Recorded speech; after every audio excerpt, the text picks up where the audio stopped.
Jet Li was an invincible cinematic hero, a global superstar whose gravity-defying kicks defined an era of action movies. But behind the legend of the on-screen warrior is the dramatic, real-life story of a man who faced career-ending injuries, stood up to Hollywood giants, and battled a debilitating illness in the public eye. From a Wushu prodigy in Beijing to a philanthropist under fire, his journey is one of incredible highs and profound challenges. This is the complete story of the real Jet Li. For more deep dives into the lives of legendary figures, subscribe to our channel. Before he was a global movie star, he was Li Lianjie, a quiet boy, born in Beijing, China in 1963. He was the youngest of 5 children, and his world was shaped early by loss, when his father passed away when he was only 2 years old. His family faced hardship, and his childhood was modest, not pointing in any way toward the international fame that awaited him. His destiny would find him not in a classroom or a traditional trade, but on the polished floor of a gymnasium. When he was just 8 years old, during a summer sports program at his school, a coach noticed something special in the boy's movements. He saw a natural talent, a combination of grace, power, and an intense focus that was rare in someone so young. This coach's discerning eye pulled the young Li from a standard path and placed him onto the rigorous road of a professional martial artist. He was enrolled in the Beijing Amateur Sports School, a place where raw talent was forged into championship-level skill. This was the beginning of his life in Wushu, the spectacular and demanding national sport of China. His training was all-consuming. He would spend his days practicing complex forms, enduring grueling physical conditioning, and honing a discipline that would define the rest of his life. He quickly proved that his coach's initial assessment was an understatement. He was not just talented, he was a prodigy. He mastered difficult techniques with astonishing speed, and his dedication was absolute. Within a few years, he was selected for the prestigious Beijing Wushu team, a group of the country's most elite martial artists. His life became a whirlwind of training and competition, and success came almost immediately. At the tender age of 11, he traveled to the Chinese National Games and stunned the martial arts world by winning his first gold medal. He was a boy competing against and defeating seasoned men. This victory was not a fluke, it was the start of a legendary run. For 5 consecutive years, Li Lianjie was the all-around national Wushu champion of China. He was a phenomenon, celebrated for his speed, precision, and the almost balletic beauty of his movements. He became a national treasure, even traveling with his team to perform for international dignitaries, including a famous demonstration on the White House lawn for President Richard Nixon. He was the undisputed king of his sport, a young hero at the pinnacle of his athletic career, with a seemingly limitless future in competitive wushu stretching before him. Then, at the height of his glory, his path was suddenly and irrevocably altered. A devastating knee injury at the age of 18 brought his competitive career to an abrupt and premature end. The years of high-impact acrobatics, punishing landings, and constant strain had taken their toll. Doctors told him that he could no longer compete at the elite level his body was accustomed to. The dream he had pursued since he was a small boy was over. For a young man whose entire identity was built around being China's greatest wushu champion, the news was a crushing blow. He was forced to retire, his future uncertain. But the fame he had earned as an athlete opened another door, one that led from the competition floor to the silver screen. China's burgeoning film industry was eager to capitalize on the popularity of martial arts. And who better to star in their next big epic than the most famous martial artist in the country? He was cast in the lead role of the 1982 movie Shaolin Temple. The film was an explosive success. It was more than just a movie. It was a cultural event that swept across mainland China. Theaters were sold out for weeks, and Li's portrayal of a young monk seeking justice turned him from a sports hero into a national movie star overnight. His athletic prowess translated perfectly to cinema, bringing a level of authenticity and raw physical talent that audiences had never seen before. Following this massive success, he moved to Hong Kong to join its faster-paced and commercially dominant film industry.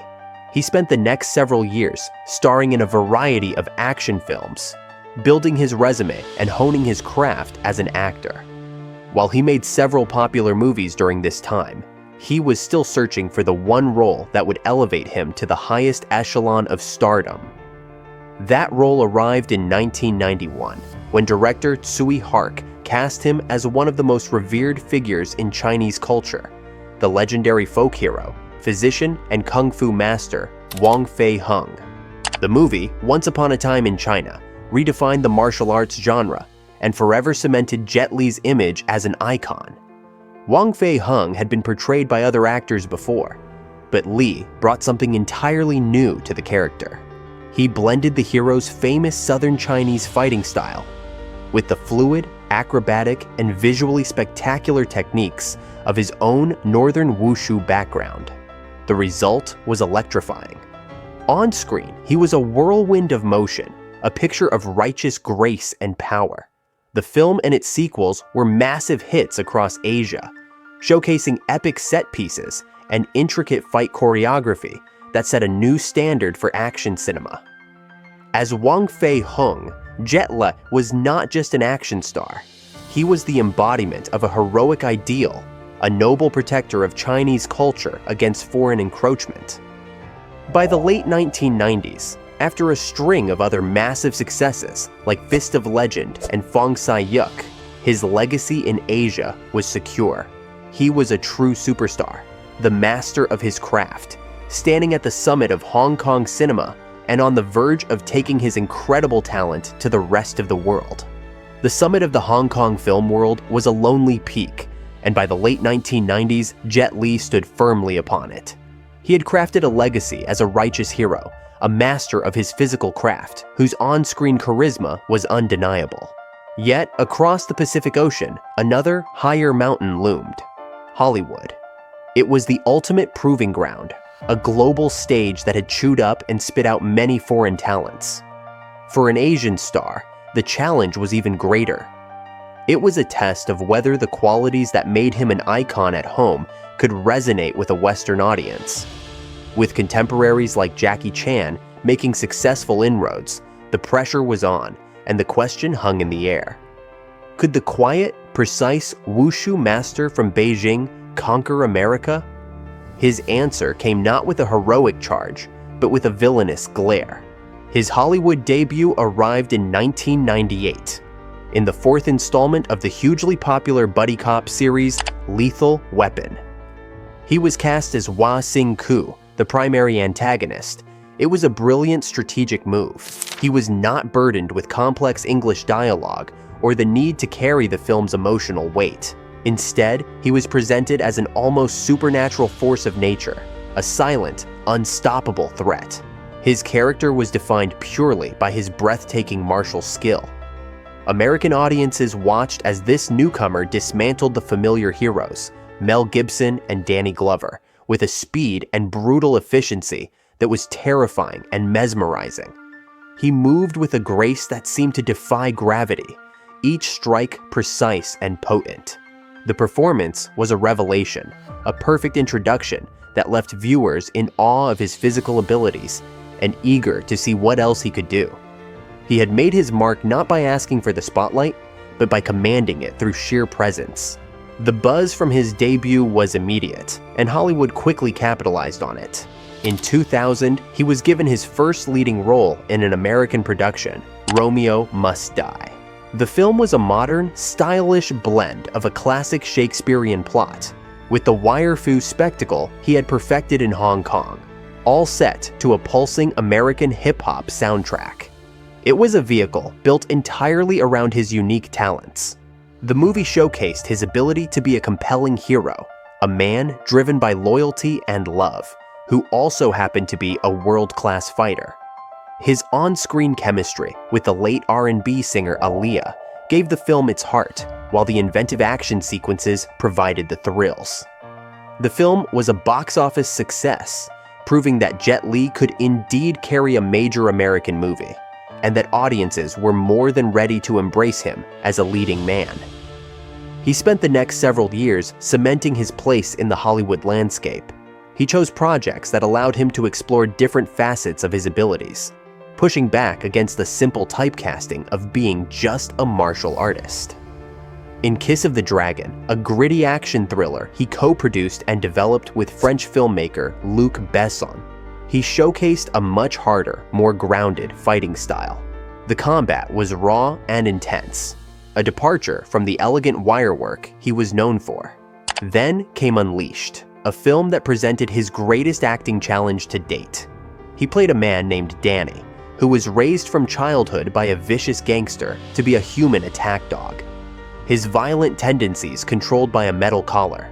The role required him to convey a lifetime of trauma and a slow, painful rediscovery of his own humanity, often with very little dialogue. It was a powerful and sensitive performance that demonstrated a dramatic range many had not expected. It was during this peak period of his international fame that he faced a quiet but significant professional crossroads. The Wachowskis, directors of the groundbreaking 1999 film The Matrix, were preparing its highly anticipated sequels.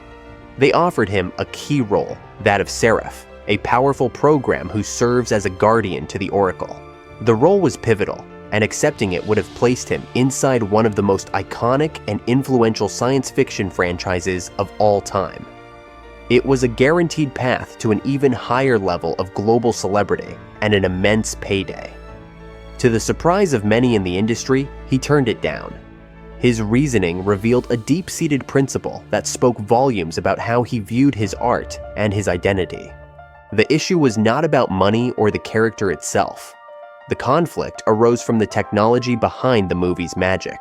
The production wanted to use advanced motion capture techniques to digitally record his body of work.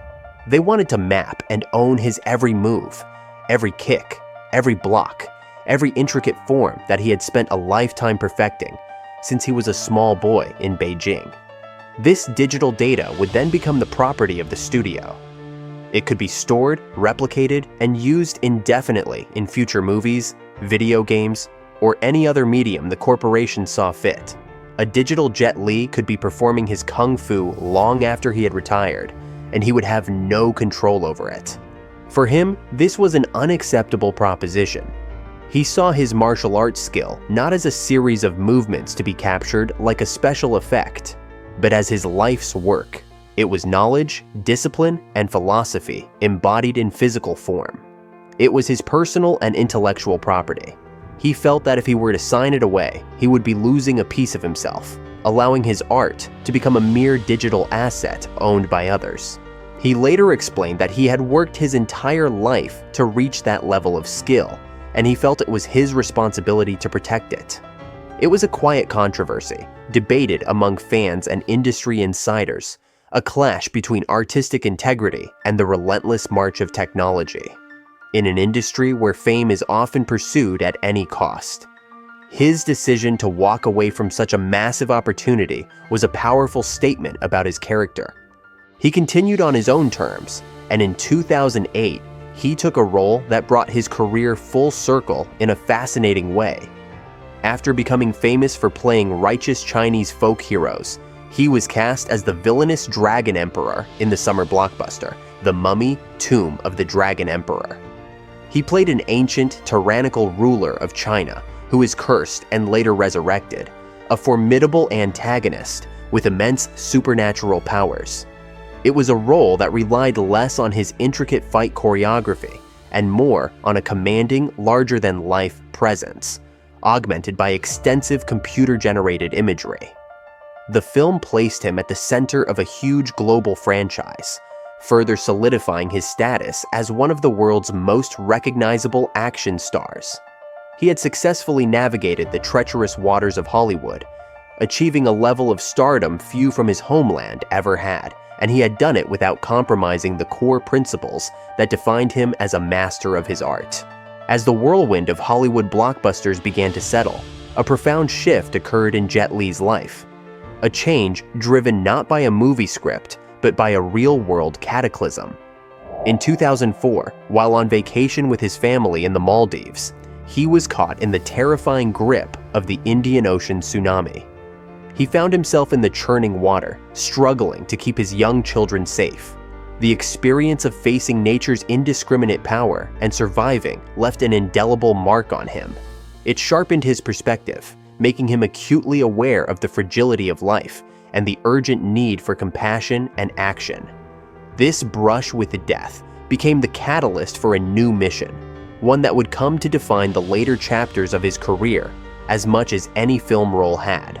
This newfound purpose took shape in 2007 with the establishment of his most enduring legacy, the One Foundation. It was a revolutionary concept for private philanthropy in China. The idea was simple yet powerful: to encourage every person to contribute just yuan per month, creating a vast, collective pool of resources for disaster relief, child welfare, and other charitable causes. He poured his energy and reputation into the project, moving beyond the role of a celebrity spokesperson to become a hands-on founder and advocate. He traveled extensively, promoting the foundation's work and building a new model of public giving in his home country. For him, this was more than charity. It was a practical way to translate the martial arts philosophy of community and protection into tangible help for those in need. Yet, as he dedicated himself to this new path, a personal decision in 2009 sparked a significant public controversy. Seeking a stable and world-class educational environment for his daughters, he made the choice to renounce his United States citizenship and become a citizen of Singapore. While a private family matter, the move ignited a firestorm of debate in mainland China, where his status as a national icon was deeply ingrained in the public consciousness. To many, he was still Wongf Hung, the patriotic hero. The decision was seen by some critics as a rejection of his roots, and he faced a backlash that questioned his loyalty. It was a new kind of difficulty for him, a battle not of physical opponents, but of public perception and national identity. This scrutiny was amplified by unsubstantiated rumors from some corners of the Chinese media that he could be blacklisted from the industry, a stark reminder of the complex relationship between celebrity, nationality, and politics. While navigating these public challenges, he was simultaneously fighting a quiet, intensely personal battle. In 2010, he was diagnosed with hyperthyroidism, a chronic condition where an overactive thyroid gland wreaks havoc on the body's metabolism and heart rate. For years, he managed the illness away from the public eye, continuing to work, albeit at a noticeably slower pace. The man famous for his boundless on-screen energy was now forced to carefully manage his own. This private struggle was thrust into the global spotlight in 2018 when a photograph of him visiting a temple in Tibet went viral. The image was shocking. He appeared gaunt, aged, and visibly frail, a stark contrast to the invincible warrior audiences held in their minds. A wave of concern and sadness washed over social media as fans around the world confronted the image. The man who had defeated countless villains on screen seemed to be losing a battle with his own health. The photo sparked widespread speculation about the severity of his illness. He was soon compelled to address the concerns publicly, reassuring everyone that while he was ill, he was not incapacitated or on his deathbed, as some reports claimed. He spoke openly about his condition, explaining that his appearance fluctuated, but that he was actively managing his health with medication. It was a moment of profound vulnerability that fundamentally shifted his public image. The invincible action hero was gone, replaced by the image of a resilient man facing a chronic disease with dignity and courage. It humanized him in a way no film role ever could. As if his health struggles were not enough, another crisis erupted, this time threatening the philanthropic work that had become his life's focus. In 2014, the One Foundation was rocked by a major scandal when an online post accused the organization of mismanaging or even embezzling 300 million yuan donated for disaster relief. The allegation was a direct assault on the integrity of his most personal project. It cast a dark shadow over the foundation and his own reputation, which was inextricably linked to it. He did not remain silent. He and the foundation mounted a swift and robust defense, publicly refuting the claims. They provided detailed explanations of their financial structures, independent audits, and transparent processes to show how such a theft would be impossible. He put his own credibility on the line to protect the organization he had built, weathering the storm of public suspicion. In the years since, Jet Li has largely stepped back from the grueling demands of being a leading man. His public appearances are less frequent, and his focus has remained firmly on his health, his family, and his ongoing charitable work. The relentless drive that propelled him from a Beijing gymnasium to the heights of global stardom has mellowed into a more reflective and deliberate pace. He is no longer just the sum of his spectacular fight scenes, but a man who has navigated the complex terrains of fame, controversy, and profound personal difficulty, emerging as a more complete and enduring figure. Jet Li's story is not just one of cinematic fights, but of real-life battles fought with quiet integrity. From the pinnacle of martial arts stardom to his principled stand against Hollywood and his public struggle with illness, he has proven to be as resilient as any hero he ever portrayed.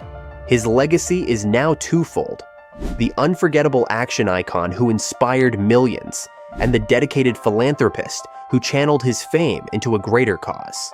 His is a complex journey of strength, controversy, and grace. What part of his story surprised you the most? Let us know below and subscribe for more untold biographies.